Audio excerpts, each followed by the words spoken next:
Hi, I'm Edwin Samuelson, and welcome to Cinefiles. Today we're going to begin an epic journey into the Masters of Horror Season 1.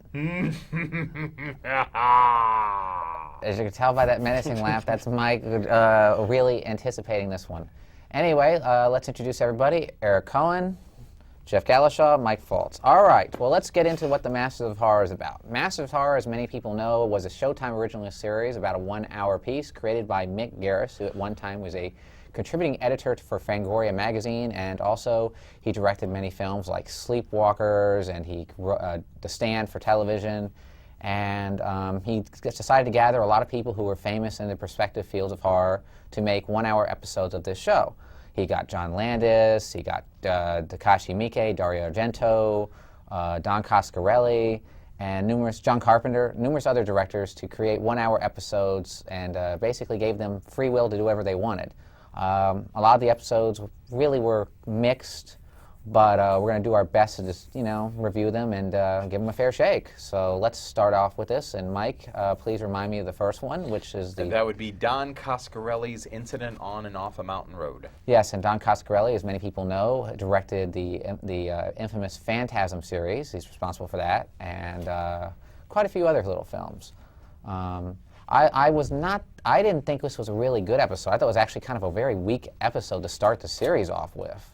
Angus Scrimm, actually, who plays the tall man in Phantasm, actually has an appearance, a very important appearance, but I felt his appearance came off more as a spoof of horror films than as actual what they were going for, which was a horrific They had him play the crazy old man. Yeah, it was overdone, and the thing that makes me upset is that the whole story we should get into also is about a woman who actually gets in a situation where she's lost in the woods and she's trying to get away from this creature in the woods, if I'm not mistaken. Well, you have like she's a typical killer. Yeah, there's a moon face, they call him. There is, and there's like a twist. I mean, there's a reason why she's out there. Remember, and she winds up being chased by the archetypical Pumpkinhead type creature. He's a serial killer guy, cannibal, whatever. And the only angry is it didn't have to be this type of creature. It could have just been a normal human being. That's to me what ruined it. My feeling about it is it was meant to be a spoof of the genre. I mean, my thing was it was very efficiently done. The production values were good. It didn't bring anything new to the genre. It was entertaining. Well, I don't know. I mean, when you said it didn't bring anything new, yeah, but he did write it in such a kind of nice style that at the end you're like wondering, like, who's the real monster here? Is it the girl that basically married this racist survivalist and like trained, and you see her like in this really horrible, like damaging relationship? The hunter becomes a hunter theme before. And it comes out of nowhere. It really comes out of nowhere. It's not real. I don't think. I mean, I'm not praising it, but I thought it was at least interesting. I thought it was watchable. And I am a Don Coscarelli fan. I love Phantasm. It's one of my favorite horror films of all time. But I just thought it was okay for a 1-hour episode of this. But let me ask you this: if you're the producer of this series, would that be the episode that you kicked off the series with? No. I don't know how to answer that question. It comes down to what everyone agreed to do. Or which one was finished first. If the intention was to you try to make scary horror episodes, if that was their intention, then that was wrong. But Twilight Zone had humorous episodes. It wasn't always. Well, what makes me upset is that if I'm a director in the horror genre and I'm like basically given free rein saying, hey, I can do whatever I want, and that's the story and situation I choose, then it shows he doesn't have really much imagination. Well, I have that criticism throughout the series. I agree with you. I see what you're saying. Yeah, it's like if I can do anything I want because of my name and you're using my name to sell this, then hell, I should be able to do whatever I want. And another problem too is, these films are all shot in Canada because obviously Canadian save money, and they really do feel cheap in a lot of respects. Well, they only had a 1 week to film it, so that also goes into what you can actually accomplish. I'm sure Showtime gave these guys pretty strict rules to go by. Much. And 1.5 million, I think, was like about the budget for each episode. But I mean, if you think about it, the genesis of the series is wonderful in the sense that all these guys like John Carpenter and Don Coscarelli and John Landis, and all these guys would get together in Los Angeles at a restaurant and sit around and eat spaghetti and talk about, movies, kind of like how we started the Cinefiles. Four guys that got to know each other through a game show. The next thing you know, once a month, we're going and eating pizza and talking about movies. And we're saying, why can't we put this on TV? I think people might be interested. And they're sitting there going, we're legends in the movie-making industry, especially when it comes to the horror genre. Why don't we get a shot? And sure enough, Mick Garris sold Showtime on the idea. Showtime gave him some rules. And I mean, the whole idea is great. But you know what, I think just to say, oh, they were imposing rules on stuff like this is kind of a weak excuse for some of the quality of the episodes. I mean, again, rules were imposed on the guys who did the Twilight Zone in the 50s and 60s, and so, those episodes were way imagined, far more thought out. I'm going to give you a perfect example of this. William Friedkin directed an episode, and there's a perfect example. William Friedkin was an A-list director. He did an episode for the new Twilight Zone, one called Night Crawlers. And it was a really big budget affair, pretty big budget at that time. He was given free reign. He went apeshit, did whatever he wanted to do. And it turned out to be one of the most memorable things I've ever seen on television, where a man who went to Vietnam, I guess he got exposed to Agent Orange, and whenever he'd fall asleep, his dreams would come reality. So somehow he's knocked unconscious in this diner, and all this stuff starts happening. Like people, like soldiers come out of nowhere, start blowing up stuff. It shows you the restrictions really don't matter. It's the imagination that you have. I think that it may have more to do with the fact that there's newer and newer generations of horror fans and horror movies, and we've seen them all now. It's I think everyone's so desensitized to what makes effective horror at this point. From Hostel to Rob Zombie to even subtle things, or even like something like Blair Witch, it's hard to come up with something that really hooks you. It's imaginative and well thought out and well told these days. And no, go ahead. I want to hear this. What do you? No, well, also it has to do with an episode in particular we're not reviewing, like Tobe Hooper's Dance of the Dead. Sometimes I think like Tobe Hooper, he did create a legendary film, Texas Chainsaw Massacre, and over the years he's directed other films, but none were as memorable as that, and I feel like maybe sometimes he might have gotten burnt out. So some of these filmmakers, I feel, yes, they are legends, but maybe they didn't have too many great ideas to begin with, and now I'm not trying to make an excuse for like, oh, they had certain rules, but some of them just are burned out? Exactly. Like with Tobe Hooper's, who I think did one of the worst episodes of the whole series. And I think that's an excellent point, Jeff. I got to tip my hat off there to you, because I mean that's a brilliant observation. Is that to me it's like Mike Nichols. Mike Nichols to me is a shit director today. The man is living on a movie he made 30, 40 years ago, and he's I'm Mike Nichols because I directed The Graduate. What has he done since then that's up to that level? Nothing. It's Tobe Hooper is doing the same thing. Carnal Knowledge is really good. Well, I'm saying that's 35. I didn't think Tootsie was bad. 35. That was he didn't direct that. That's Sidney Pollack. That's Sidney I'm Pollack. sorry. Yeah, but I'm saying but you see how Whatever. Tobe Hooper is living from the Texas Chainsaw Massacre, then supposedly he directed Poltergeist, which everyone knows Spielberg did. And I think that's right. A lot of these people too are at the end of their careers. Yeah, but also I don't even know if it's that. It's a lot of it is also people kind of. I always get the impression that when I watch an episode of Monster of Horror, with only few exceptions, Masters of Horror, sorry, with only a couple of exceptions, is that everyone seems to be in autopilot.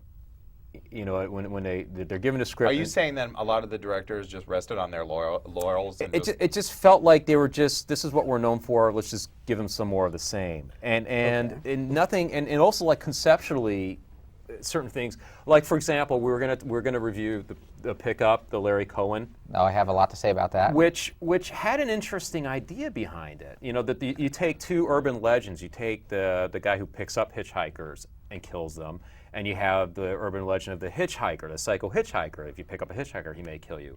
Well, what happens if these two people meet? One guy picks up the other guy.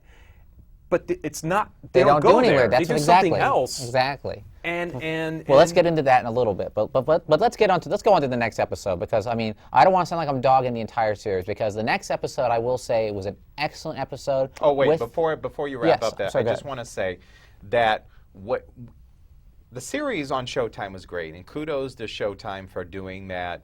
But Masters of Horror, I think, for me, is something that you should see on DVD, because when you watch them on DVD, you get to see these wonderful film exposés on the particular filmmaker, and they're I agree with usually that. better than the episode Yeah. that they made. And the Don documentaries on the Coscarelli's filmmakers are is really good on fantastic. DVD. And the one fact which we're going to get into later on, which is Jennifer, I don't know about on this show, but maybe the next show, which I will talk about, the commentary was phenomenal. I learned so much because Argento, as these guys know, is my favorite director, and I learned a lot more about Argento's creativity and his filmmaking process, and I really enjoyed that.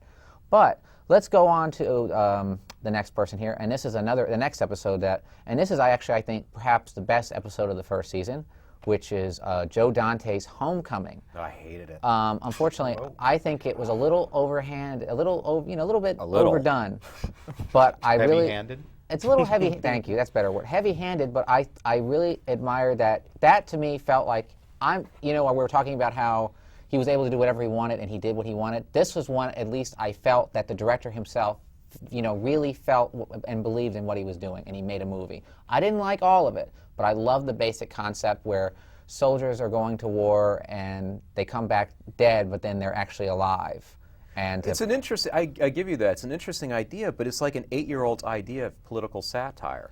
it was the It was comedy so was too juvenile, much. and it was illogical. It doesn't make any sense. Like the big twist at the end, it's like it doesn't make sense that if the living dead need somebody to help send their political message, why would they make him a member of the living dead? You know what I mean? It's like he'd be more advantageous to them if he were alive. There's just a lot of stuff there. It just seemed gratuitous.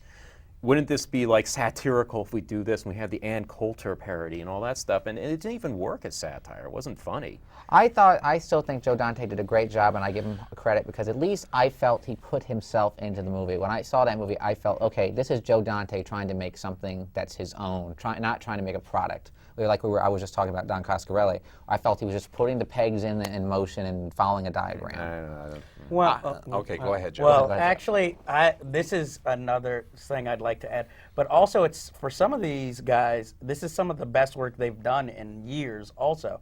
I've never been a huge Joe Dante fan, but I enjoyed this episode. I'm not going to say it was the greatest of the season, at least not in my opinion, but at least it showed something. It showed he was doing something again instead of like, I felt like more of his movies lately have been more on autopilot. So I have to say I enjoyed the episode, not as much as you did, but I thought it was good work from a person I haven't seen do really good work in years. Also the John Landis episode, but we'll talk about that one later. Yes. Okay. Mike, what do you have to say? 'Cause I know- It wasn't my favorite. I was entertained. I agree somewhat with Eric in the fact that the satire probably wasn't 100% effective. No, it wasn't. Very heavy-handed at times. But on the other hand, it was kind of interesting to see a horror filmmaker come out. Just a filmmaker. Well, I'm sorry, a horror filmmaker. How about a genre film? A genre filmmaker come out and say, you know something? Here's my politics. I'm pissed off at the way my country's going, and I'm gonna do it through a horror movie. I'm gonna take maybe a Michael Moore take on this, but I'm gonna use it in genre storytelling. Yeah, it comes across as a little lumpy here and there, and you think, at the end you're like, well, if the dead are going to come back to life, why are they voting? Why don't they just storm the White House and eat the president, or eat this jackass? Because they didn't want it. Because they wanted the show. I believe they didn't want to have more violence because violence creates more violence. That was the whole point. They wanted a peaceful process. That's because the reason that they were there is because they were killed. But they for went violence. after people and killed people. But I mean, that was why. Because they were ordered to by the president. And they No, didn't want to do that. went They were after- killing when they other came back as people. living dead. Like they killed Ann Coulter, and then they killed the woman that. I mean, I'm or the not guy. taking away from the idea. I think it's a great idea, and there's a lot you can do with it. But it was very inconsistent. It didn't really follow through. Let's just put it this way: it is the best thing Joe Dante's done in years. Something I agree with. On I do. Jeff. I love mean, Joe Dante. Joe Dante's done some of my It favorite seems films like of all he's time. made way too much, almost made for video crap, and yeah, I think he's a skillful filmmaker. I just think that And he's a real fan of the genre. yeah. And I love how And the making, and once again, his director biography on the DVD is fantastic. I love Joe Dante, and also we might want to mention too, he's directed Gremlins, of course, and Gremlins 2, and The Howling, my favorite of The his. Howling is fantastic. Piranha, which is Gremlins one- 2 is much better than Gremlins 1. I like them both. I like them both because, you know what, instead of it being a sequel, it actually feels completely different. It's like Alien and Aliens. They're Well, both doing Gremlins different 2 movies. is good satire. It's a funny satire. It's a funny, same writer who did this one, I believe. No, actually, was it Charlie Haas or Sam Hamm? Well, either way. I think it was Sam Hamm. Yeah, it was Sam Hamm who wrote the original Batman. But I love Joe Dante, and I think that I'm glad to see he's back, and it's not a bad story. I mean, I don't think you hated it. I just think you thought it could have been a little bit better. Yeah, what's your problem? He's right. You didn't hate it. You didn't know what I mean. I You think didn't you hate stumbled onto something. it. No, you didn't hate it. I picketing found the it movie. very, very annoying that it could have been so much better than it was. That's what I had my problem with. I admire Yeah. it quite a bit, though, but it was one of the I best. liked the idea behind it. I thought it was a clever idea, but it was just badly scripted and sloppily executed. I can kind of agree with you with that No, point. you don't hate homosexuals. You find them mildly amusing, correct? Okay, now before we were canceled. No, I'm kidding. All right, well let's get on to our next. It's cable access. I know. Who's going to cancel us? God. God, yeah, you'll be struck by a thunderbolt. And don't forget, they tape gay TV next door. So, Thank you for that interesting yes. tidbit. At the Parks Department. now what was I saying? Oh, yes. Well, let's get into our next episode, which is an episode I really enjoyed because I'm a big fan of the filmmaker. And the filmmaker, I can say honestly, I believe is a true master of horror, and he's also a master of satire in horror. I don't think anyone does horror and satire as well as this man, and the man is Stuart Gordon.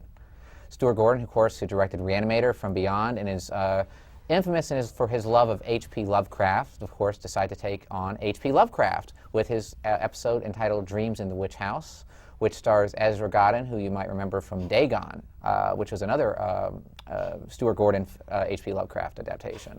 And I loved all the references to the Hitchcock, not Hitchcock. H.P. Lovecraft? H.P. Lovecraft with Miskatonic University, Right, and because it's based on H.P. Lovecraft. of course, well, I story. mean, well, they throw in the university, and there's like little things in there for the fans of Lovecraft. Cthulhu. Exactly, and the the other Necronomicon, and I love the idea of the dreams into reality. I thought that was really well directed. There's a scene where he throws a flower all over his bed because he wants to know if he's sleepwalking or not. And I love the idea, even though it could have come off as really ridiculous, of the rat with the human face. That's the only problem I had with that episode. What's that? I thought rat that with was the really human kind of face. creepy, actually. I thought It was kind of creepy. creepy at first, but then something about it, I can't put my finger on why, it just kind of annoyed me after a while. But I liked the episode too.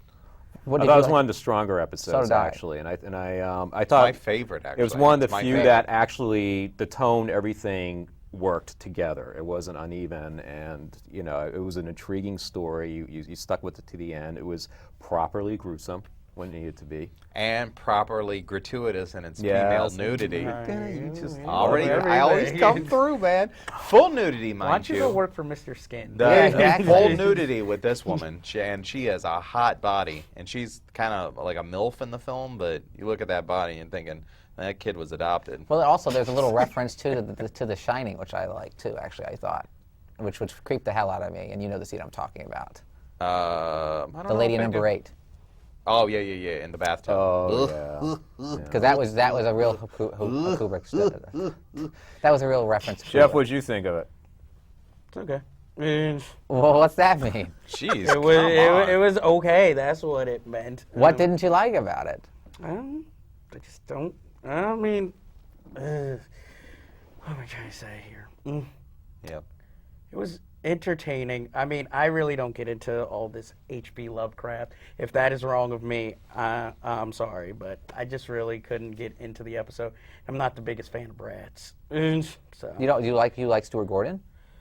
I mean, I like Reanimator like most people, but I didn't like King of Ants, for instance. Well, King of Ants, I believe, is one of his weakest films. I watched this. But I've never seen I Dagon. watched this, and the thing that I thought in my mind is, I miss Stuart Gordon. I miss Stuart Gordon. Actually, my favorite movie from the 80s is From Beyond. I like that better than I liked... It's so many people I know who say did not that. like Like, From Beyond. I have never but that's Oh, watched I From love From Beyond. Beyond. That's Stuart Gordon. It's just show like right the there. perfect movie to watch while tripping on acid. It's Well, just... you'll be happy to hear that the director's cut's even longer. It has more in it. So Look at it. I was Oh. very disappointed in that movie. And I I've never cannot seen believe it. Dagon. Dagon is terrific. Dagon, direct to video, but really fantastic. Actually, I fun. saw it in the theater, believe it or not. Really? It did It play was theater, released and for 5 minutes? I got to meet Stuart Gordon and Dennis Pioli. I got a picture Wow, of it them. was released for 5 minutes. It was at the Anthology Film Archives, but hey, with the 35 Wow. print. I saw it on the Sci-Fi Channel. I Yeah, saw it it's on the sad. Sci-Fi Channel too. Well, it's a very good movie, and in fact, believe it or not, I that was was supposed to be the follow-up to Reanimator, but they didn't have enough money, so they did really? it From Beyond instead. So there you go. I was very entertained. Well, I love Stuart Gordon. I think he did a really good job with it, and it's definitely one of my favorite entries of the Masters of Horror first season. I don't know if you guys are aware of this, but the actual Masters Horror series has been canceled.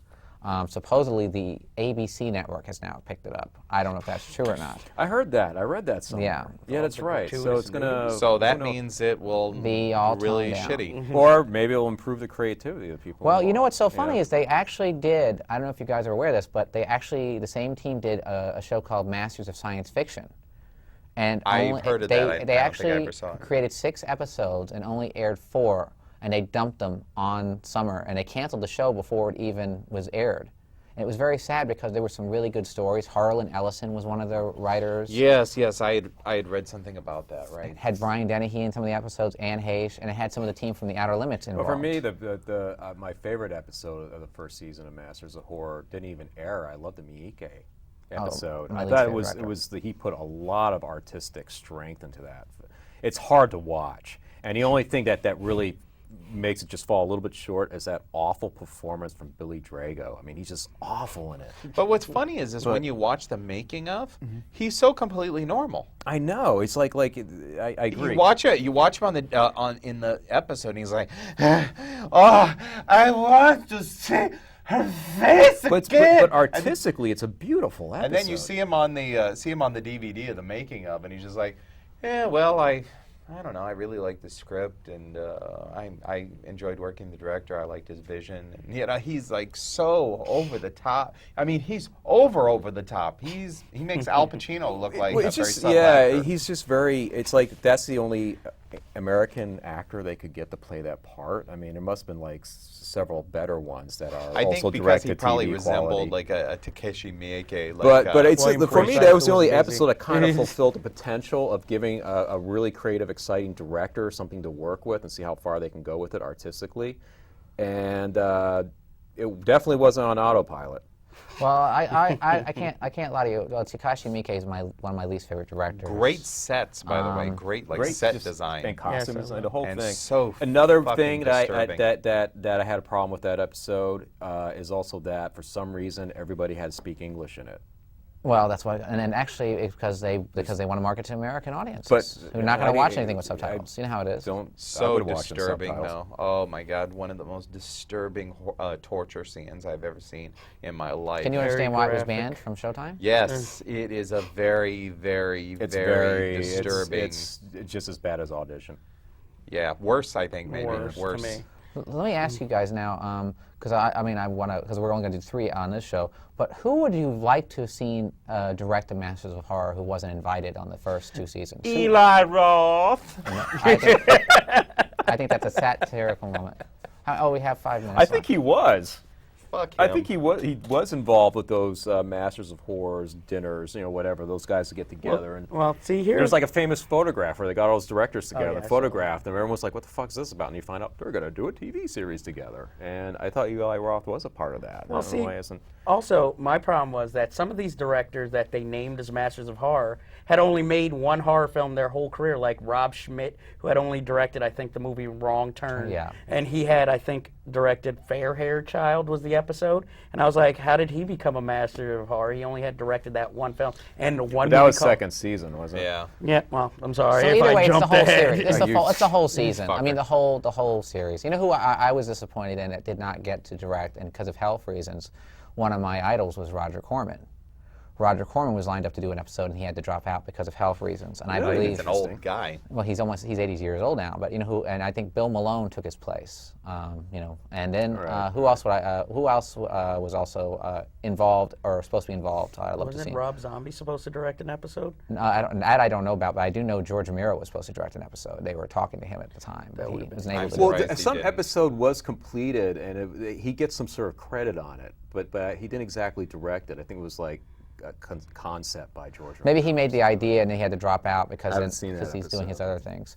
I'm trying to think of some other people who would be really good Masters of Horror. In fact, I have to say, like, one of my favorites, well, I know I'm biased, my friend Jeff Lieberman, who did Squirm and Blue Sunshine. I think Blue Sunshine, he would be interesting. I mean, but you'd have to go back and find people. I mean, he's dead now, but Bob Clark probably. that would have been a perfect hit. He was still alive when the series was on, which is a And shame. William Friedkin. William Friedkin, of course, would definitely do an episode, or even Bill Lustig, who did Maniac, would be a good one. I'm just trying to think. I mean, I'm thinking of people because, I mean, it's better him than Rob Schmidt, like you said, who just did one movie. I mean, one movie does not make you a master of horror. I'm sorry. True. You know, but I will. And there's those French guys that did Hills Have Eyes. And, High Tension, but they're actually doing Hollywood movies now, so there's no reason for them to do it. They did just produced a movie which I saw, and P2. oh boy, not very good, not good at all. Yeah, I saw avoid that that, by the way. Mm-hmm. But I'm trying to think. But I mean, and also another thing I think they could have done was got some good horror writers. You know, the only horror writer really that I noticed there, and actually we'll get into it in our next episode too, which will come on soon, which will be David J. Shaw, who used to write for Fangoria and is a very famous, you know, horror writer. You know, he was one of the cyberpunk writers. Well, I assume in the next episode we're going to talk about cigarette burns, but the guy who is known as Moriarty on Ain't It Cool News co-wrote that episode, and that's an interesting episode. Doesn't quite go where you'd like it to go. Well, we're going to discuss that, I hope. Yeah. That'll be our next episode. And didn't McGarris write a bunch of the episodes for other directors also? He was basically the creative consultant, so he was basically supervised. He was like the executive producer. You know, he supervised all the stuff. You know, it's his child, the show, and he just supervised. I think the biggest enemy to this series, whether it was the writing or the production or the direction or whatever, I think was just laziness.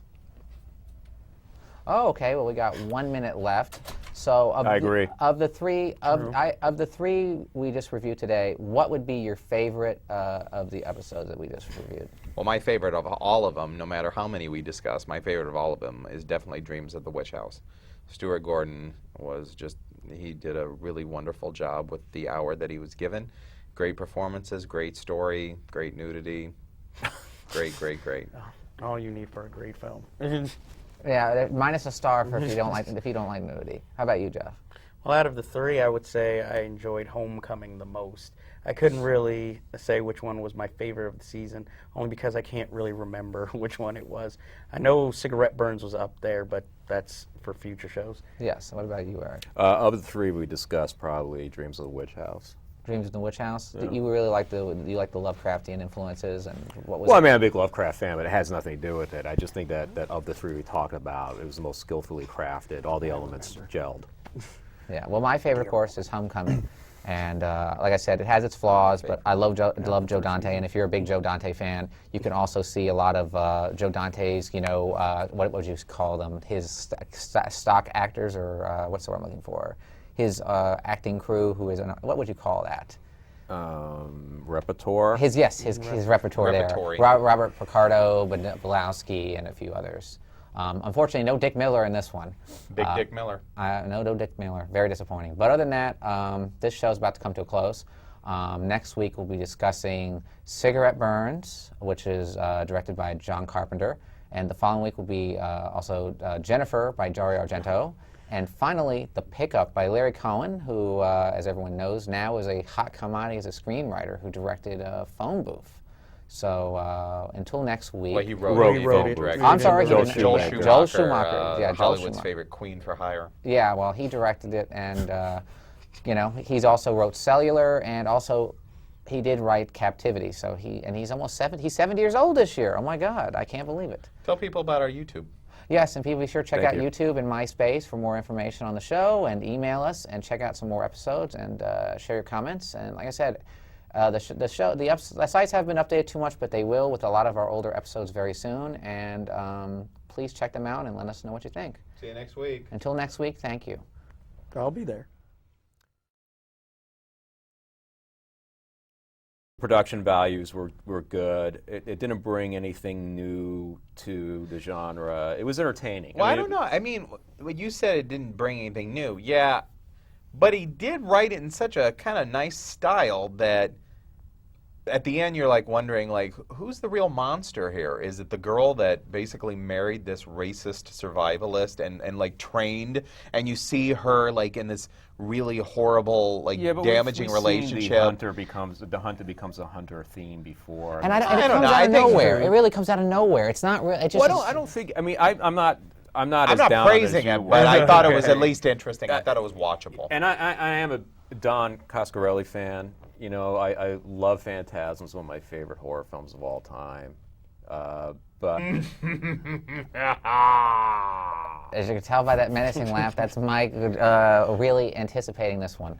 Anyway, let's introduce everybody. Eric Cohen, Jeff Galashaw, Mike Foltz. All right, well, let's get into what the Masters of Horror is about. Masters of Horror, as many people know, was a Showtime original series, about a 1-hour piece, created by Mick Garris, who at one time was a contributing editor for Fangoria magazine, and also he directed many films like Sleepwalkers, and he The Stand for television. And he decided to gather a lot of people who were famous in the prospective fields of horror to make 1-hour episodes of this show. He got John Landis, he got Takashi Miike, Dario Argento, Don Coscarelli, and John Carpenter, numerous other directors to create 1-hour episodes, and basically gave them free will to do whatever they wanted. A lot of the episodes really were mixed, but we're going to do our best to just, review them and give them a fair shake. So let's start off with this. And Mike, please remind me of the first one, which is the... That would be Don Coscarelli's Incident on and Off a Mountain Road. Yes, and Don Coscarelli, as many people know, directed the infamous Phantasm series. He's responsible for that, and quite a few other little films. I didn't think this was a really good episode. I thought it was actually kind of a very weak episode to start the series off with.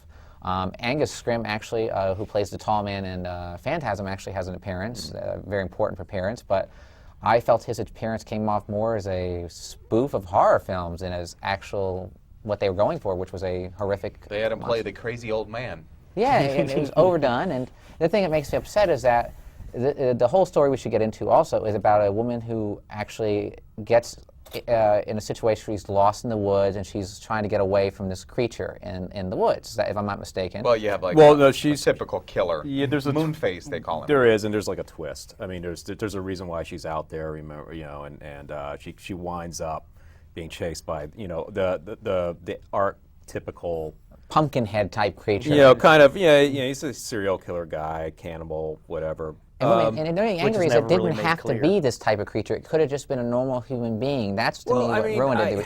My feeling about it is it was meant to be a spoof of the genre. I mean, my thing was it was very efficiently done.